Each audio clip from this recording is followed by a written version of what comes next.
Halo semua, saya ucapkan selamat datang dan mari mendengarkan penjelasan berikut ini terlebih dahulu. Bangsa kita, bangsa Indonesia bisa jadi negara maju karena kita sedang mendapatkan berkah yang dinamakan bonus demografi.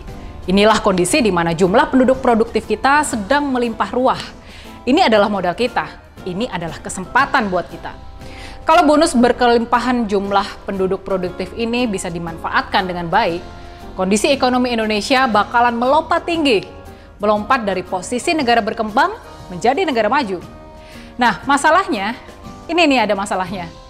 Masalahnya adalah bonus demografi itu cuma berlangsung singkat saja. Cuma sekitar 13 tahun saja, sampai tahun 2035 nanti. Setelah itu kita jadi bangsa yang menua. Jumlah penduduk usia produktif jadi lebih sedikit dibandingkan penduduk usia non-produktif. Nah, kita cuma bisa melakukan lompatan dari negara berkembang jadi negara maju di masa-masa bonus demografi ini saja. Dalam kurun waktu 13 tahun saja, cuma sampai tahun 2035. Kalau di tahun 2035 Indonesia belum jadi negara maju, kita bakalan terjebak jadi negara berkembang buat selamanya. Kita nggak bakalan bisa mencapai kondisi sejahtera seperti Jepang dan Korea Selatan. Kita nggak bakalan bisa menghapus kemiskinan dari bumi Nusantara. Kalau di tahun 2035 Indonesia belum menjadi negara maju, kita bisa disebut sebagai bangsa yang keburu tua sebelum jadi kaya. Kalau ini sampai terjadi nih, kita cuma bisa menyesali kesempatan yang terlewatkan ini. Kita cuma bisa menyesali kebodohan yang pernah kita lakukan. Menurut para ahli ekonomi, supaya malapetaka ini bisa kita hindari, pertumbuhan ekonomi dalam kurun waktu 10 tahun ke depan harus di atas 7% dalam setiap tahunnya. Sekarang ini di era pemerintahan Presiden Jokowi yang demikian gesit, pencapaian pertumbuhan ekonomi kita baru sekitar 5% setiap tahunnya. Belum bisa melampaui angka 6%. Jadi tantangan pemimpin ke depan, tantangan Presiden ke-8 sungguh tidak ringan. Malahan beban di pundak Presiden ke-8 nantinya bisa jadi lebih berat dibandingkan dengan yang dirasakan oleh Presiden Jokowi. Tentu Presiden ke-8 bukan tanpa modal. Pembangunan gencar di bawah pemerintahan Presiden Jokowi dalam 10 tahun terakhir bakal jadi modal besar buat membawa Indonesia semakin maju lagi. Salah satu pekerjaan rumah terberat untuk membawa negara kita menjadi negara maju adalah mengejar ketertinggalan infrastruktur. Itu sudah dilakukan dengan gencar oleh Pak Jokowi. Tapi pekerjaan rumah kedua, pilar kedua negara maju, yakni soal pembangunan sumber daya manusia unggul, menyiapkan generasi muda kita memanfaatkan era bonus demografi, itu baru sedikit saja yang tersentuh. Jadi tantangan terbesar Presiden ke-8 kita nanti adalah soal pembangunan manusia Indonesia ini, peningkatan kualitas sumber daya manusia, peningkatan produktivitas anak-anak muda kita. Nah, ini dia kata kuncinya. Presiden ke-8 haruslah orang yang paling gesit, siap serta mampu meningkatkan kualitas manusia-manusia Indonesia jadi generasi produktif dan manusia cerdas dalam kurun waktu yang sangat terbatas. Makanya, ini konsekuensinya. Makanya buat bangsa Indonesia, pada Pilpres 2024 nanti sebetulnya kita nggak punya pilihan lagi. Cuma Mas Ganjar Pranowo yang memenuhi syarat, yang gesit, siap, dan mampu membangun sumber daya manusia Indonesia yang mampu menghapus kemiskinan. Kedatangan Presiden Jokowi ke SMK Negeri Jateng salah satu terobosan buat peningkatan kualitas sumber daya manusia sekaligus senjata menghapus kemiskinan.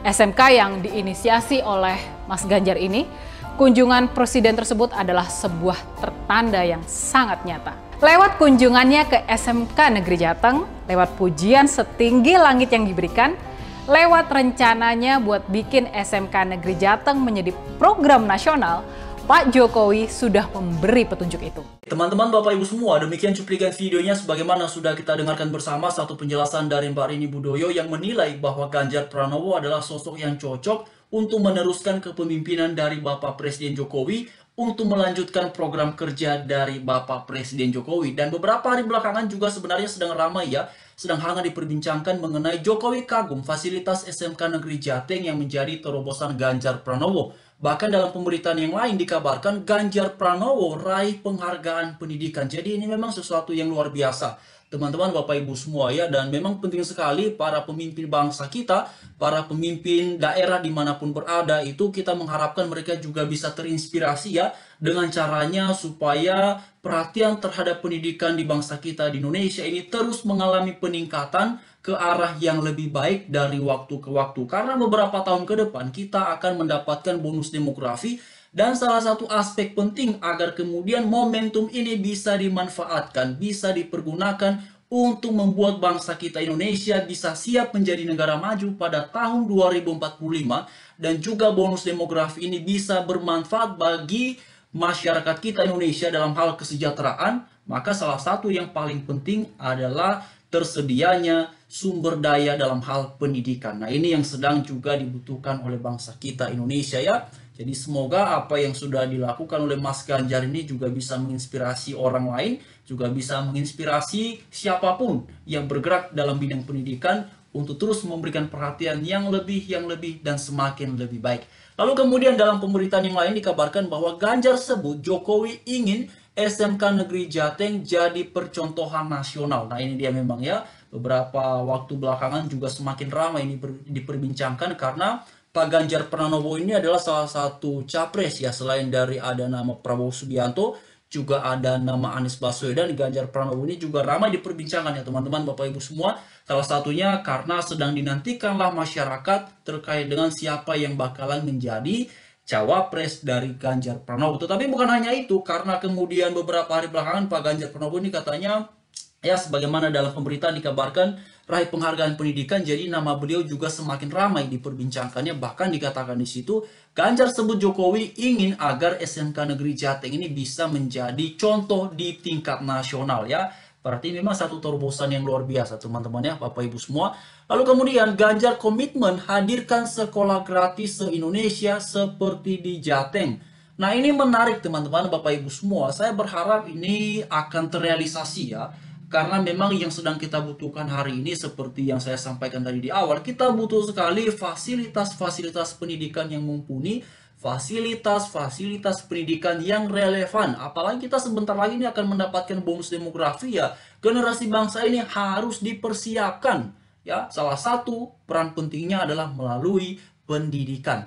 Lalu kemudian teman-teman mari kita lanjut mengenai cawapres ya, karena ini juga ramai sekali diperbincangkan. Menerka sosok cawapres Ganjar jika Megawati tak pilih Sandiaga ya. P3 meminta Ketum PDIP Megawati Soekarno Putri memilih sosok yang beririsan dengan partai berlambang Ka'bah jika Sandiaga tak menjadi, oke itu dia teman-teman ya, jika Sandiaga tak menjadi cawapres Ganjar ya. Cawapres Ganjar sudah dipilih, mau diumumkan Megawati. Siapa? Nah ini dia teman-teman, ini beberapa jam yang lalu ya. Semakin ramai pembahasan mengenai cawapres ini karena yang sedang dinantikan oleh publik hari ini adalah cawapres Ganjar dan juga cawapres Prabowo. Memang beberapa waktu belakangan ada banyak nama ya yang kemudian menguat mengenai cawapres Ganjar maupun cawapresnya Prabowo. Bahkan sampai ada opini ataupun kemudian gagasan bakalan mungkin saja nantinya baik itu Prabowo maupun Ganjar bisa berduet bersama ya, ataupun kemudian ya bersama-sama di Pilpres 2024. Apakah itu mungkin? Ya mungkin saja teman-teman ya, Bapak Ibu semua, dan mungkin juga tidak ya. Jadi tergantung kepada kesepakatan mereka ataupun komunikasi politik di antara mereka ini ya. Cawapres Ganjar telah ditentukan usai Mega berdialog dengan Jokowi. Jadi itu dia ya, sosok Cawapres Ganjar Pranowo telah ditentukan ya usai Megawati berdialog dengan para ketum parpol, pendukung dan juga Presiden RI Joko Widodo. Jadi itu dia ya. Ternyata dalam pemberitaan ini menguraikan bahwa pemilihan ataupun penentuan cawapres Ganjar ini juga melibatkan Bapak Presiden Jokowi ya. Dalam pemberitaan ini dikabarkan soal nama cawapres Ganjar, Sekjen PDIP dialog 3 jam dengan Jokowi sampai minta petunjuk ya. Tuhan sudah dilakukan ya, sampai minta petunjuk Tuhan sudah dilakukan. Itu dia teman-teman ya. Jadi ada dialog, ada diskusi dengan Bapak Presiden Jokowi ya. Lalu kemudian juga disampaikan sampai minta petunjuk Tuhan. Nah itu dia Bapak Ibu semuanya, memang ini sedang kita nantikan ya, seperti apa dan siapa nantinya itu yang bakalan menjadi cawapresnya Ganjar Pranowo. Ya kita tunggu saja, beberapa hari ke depannya pasti bakalan diumumkan ya.